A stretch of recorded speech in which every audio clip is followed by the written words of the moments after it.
มอายเท่าใดอยากให้คิดดูยามอายเจ้าชู้อยากให้หูว่า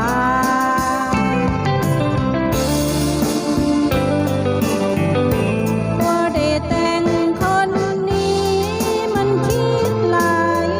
กลัวบ่มีความหมายกลัวไร้ค่าเมียบ่ได้แต่งคนนี้มันเสียใจ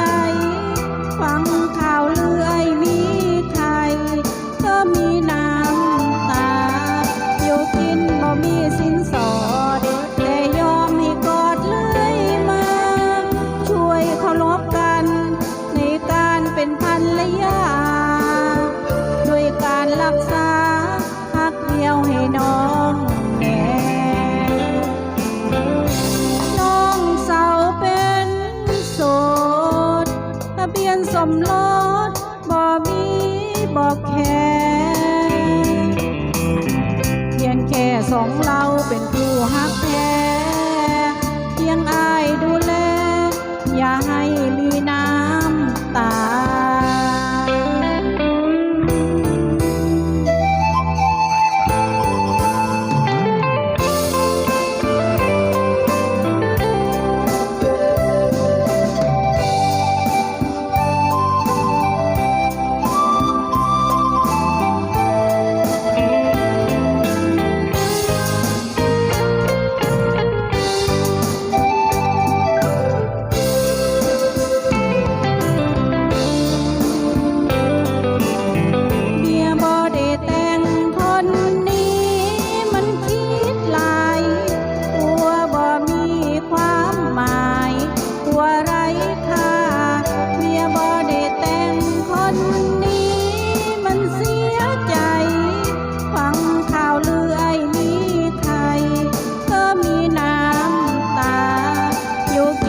มีสินสอดแต่ยอมให้กอดเลื่อยมา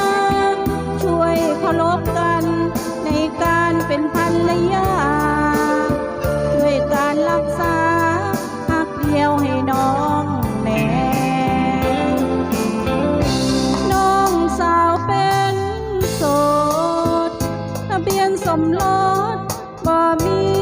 บอกแค่เพียงแค่สองเรา